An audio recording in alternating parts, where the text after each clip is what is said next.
Shabbat Shalom. I came across a post on Facebook this week that I sat with for a long time. And then I hesitantly reposted it. It was by a woman named Leah Solomon, who lives in Jerusalem. I don't know her. I'm not even her Facebook friend, which is saying a lot. But we have friends in common. And she works for Encounter, which is an organization that brings Jews and Palestinians together to listen to one another. I read her words, and I want to share them with you in their entirety.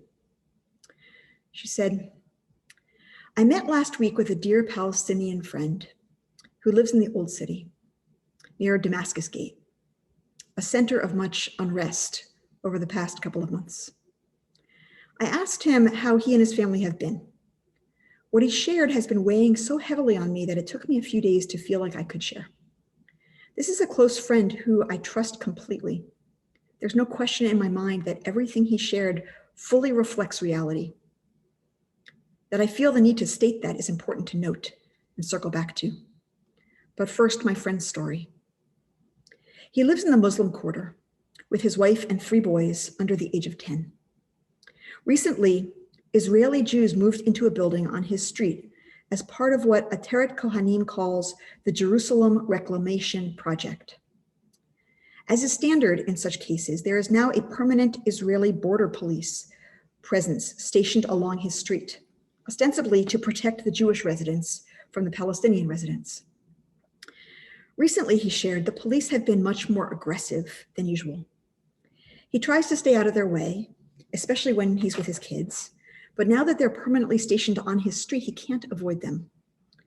On several occasions, they have shoved him and hit him, including next to his children. Did you do something? Do you know why they hit you? I ask. Because no matter how many such stories I hear, I still cannot process a scenario in which police shove people who are simply walking to their homes, especially my friend who is incredibly gentle. Leah, I promise you, I never do anything. They're just looking for trouble. I don't know how to understand this, she says. Those kids in uniform are our boys. They could be my own boys in a few years. But I know my friend, and I know he wouldn't exaggerate this, let alone lie. His kids ask him, why do the Jews hit you, Daddy? He doesn't know how to answer. He can't stand that they see this. One day a few weeks ago, he dropped his wife and boys outside Damascus Gate, since cars can't enter the Old City, and he watched them walk in before going to park the car. The area was quiet. Then he heard a massive explosion. He jumped out of the car and ran to his family. He realized then that it was just a stun grenade, one of the theoretically harmless riot dispersal measures the police use frequently in East Jerusalem. These days, I often fall asleep to the sound of stun grenades, Leah says, in my bed over 2 kilometers away. It exploded right next to his kids. They were utterly terrified. An old woman nearby fell down, but he didn't go to her because he was too worried about his kids and his wife. Why did they throw a stun grenade? I asked. There must have been a reason. Leah, I swear, it was very quiet, he says. There was nothing happening. They just throw them randomly every once in a while. They want to make their presence known. It keeps things quiet. His kids have been much more scared ever since. My friend is one of the least political people I know, and he has close connections with many Jews. His kids keep asking, why do the Jews hate us?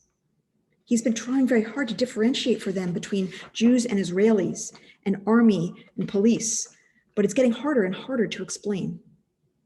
He didn't send his kids to school all month. He was too worried about them having a run-in with the police.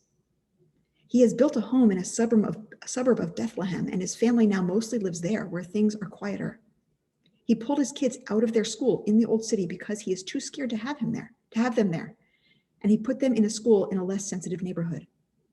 He stays in his home in the Old City once a week because if the Israeli authorities find out that they've left Jerusalem, he and his whole family could have their Jerusalem residency revoked and thereby lose the freedom of movement and other minimal rights that Jerusalem residents have, which West Bank residents lack. He feels exhausted, and I've never heard him sound so despairing. As I write this, I find myself imagining what you, my reader, are thinking. I'm assuming you are a Jew who cares about Israel and the Jewish people because that's most of who reads what I write. And I imagine that, like me, your first instinct is to second guess everything I've written here, to assume that he must have done something, or his kids must have done something, or the police must have had some inside information that meant that they needed to set off that stun grenade. There must have been justification, because we don't do things like that just because. I remember this from 2018 when Israeli soldiers killed many people marching near the Gaza border. The logic I heard over and over was inverted. Not, quote, they were terrorists, so the army shot them, but instead, quote, the army shot them, so they must have been terrorists. The very fact of being injured or killed by the army was in itself a testament to their guilt, because our boys would never shoot someone innocent. And so too here, even I could not avoid skepticism and suspicion seeping into my reception of his story. How much more so you, who did not look into his eyes as he told the story? But that is entirely faulty logic. People are not guilty by virtue of being abused and oppressed. We need to start listening and hearing the truth and realities of their experience and asking ourselves what this means about us, about who we are and what we are building in this land. One more note, she writes. I almost didn't share this because I was and am afraid that stories like this will be used as fodder by those who simply hate Israel, hate Israelis, even hate all Jews. But I decided to share anyway, in part because of two similar stories I heard this week, directly from Palestinians who lived through them, because we need to know. The solution to people using these stories against us can't be us hiding them. It needs to be taking responsibility for doing whatever we can to ensure that they don't happen in the first place. We need to look this in the face for what it is and hold ourselves and our people and our government accountable. There are no quick fixes here, but nothing will change unless we see and acknowledge the reality. That much I know. This story was hard for me to read, and it was even harder for me to post. I too was worried that it would be used against Israel's very existence.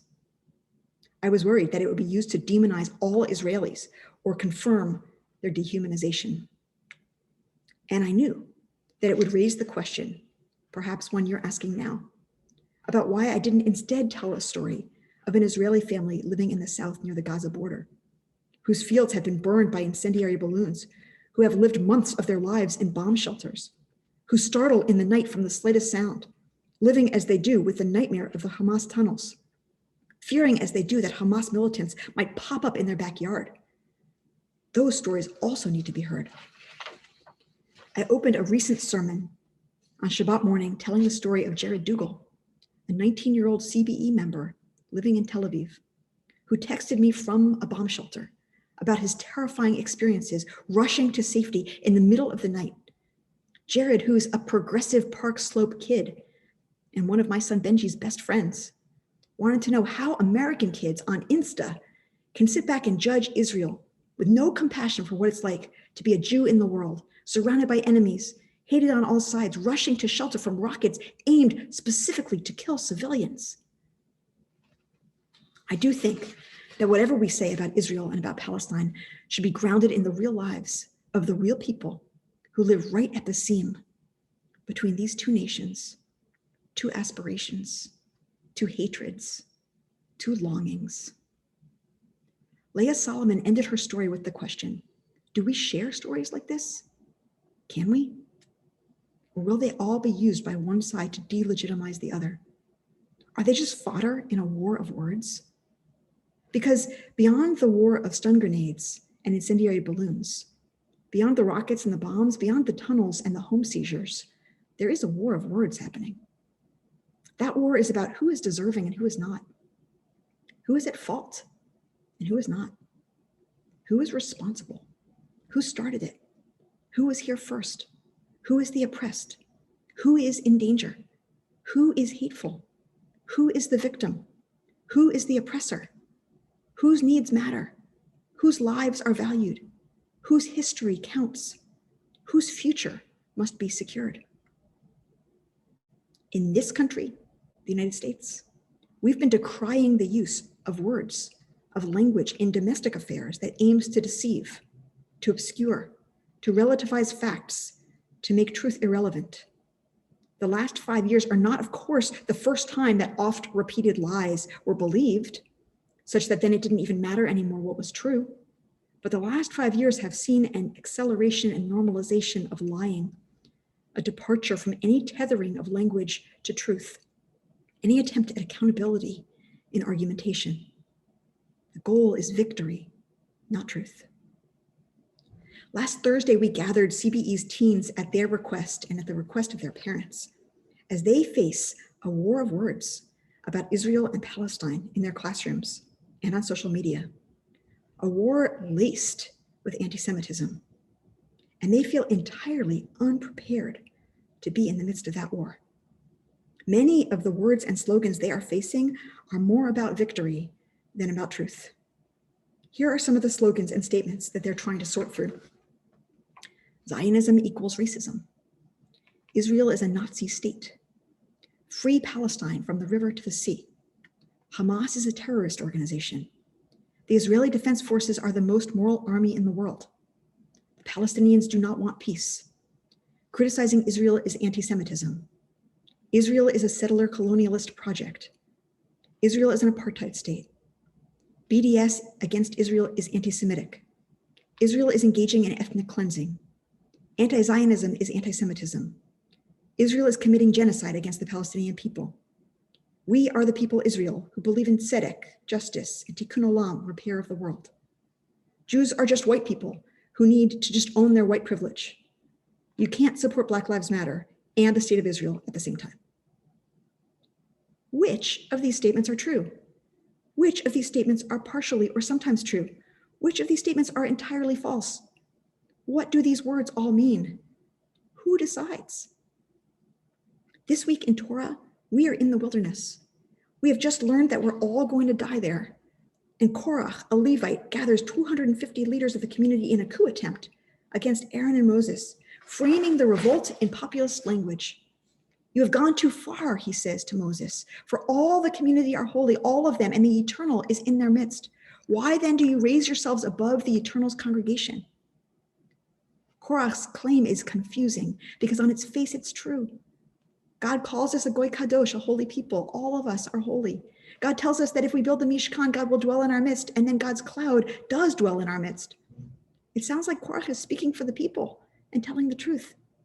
But it turns out that Korach's seemingly egalitarian grievance was cover for his own ambitions. He wanted to be elevated to the priesthood over Aaron.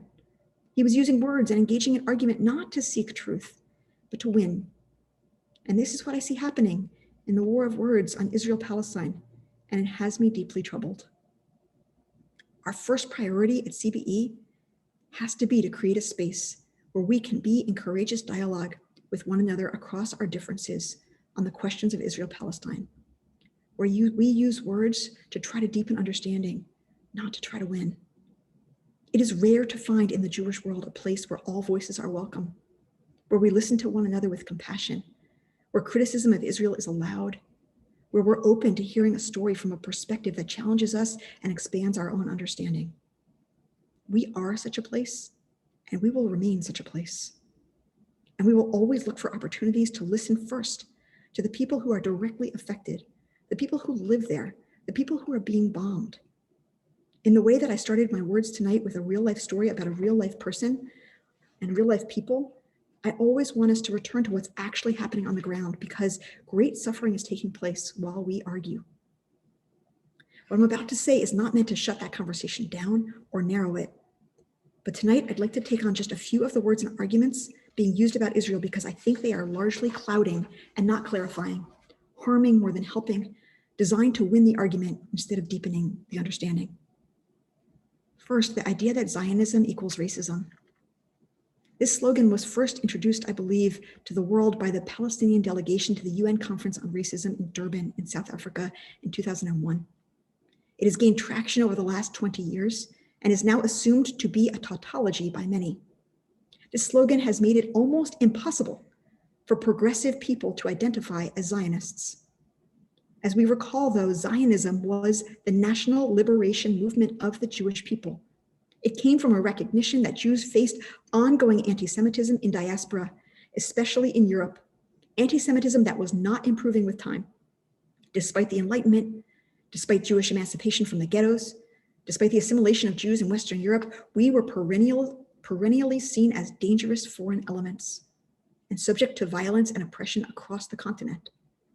Zionists felt that Europe would never be a safe place for Jews, that the only long-term solution was to form our own nation state, ideally by return to Eretz Yisrael, to live together and govern ourselves. Zionism was not a theory or attitude about the Palestinian people or about Arabs.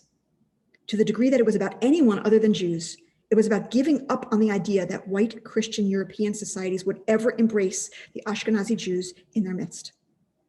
This was not racism, it was prescience. However, when waves of Jewish immigrants arrived in Palestine, was Zionism sometimes applied in racist ways against Palestinians? Absolutely. For example, the slogan, "A people without a land for a land without a people," referring to Jews in the land of Israel, made invisible the existence and history of the Palestinian people. That's racism. Has the Israeli government acted in racist ways against the Palestinians since 1948?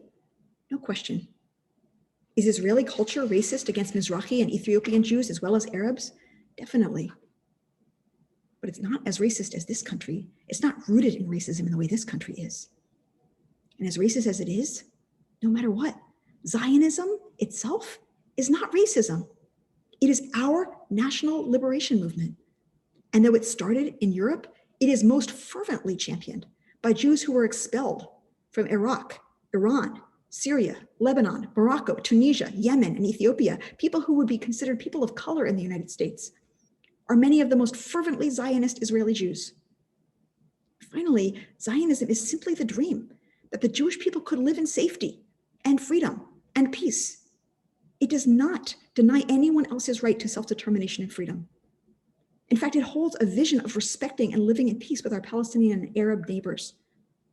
I would like to retain and reclaim the word Zionism. The next slogan: the Israeli army is the most moral army in the world. The IDF has a remarkable ethics code, and many examples can be given about exemplary moral acts during the War of Independence, the Six-Day War, and the Yom Kippur War. But Israeli revisionist historians have now come to document and prove that this is only one side of the story, and the reality is much more complex. There were massacres in Lod, in Deir Yassin, and elsewhere. Dehumanization of Palestinian people became normalized.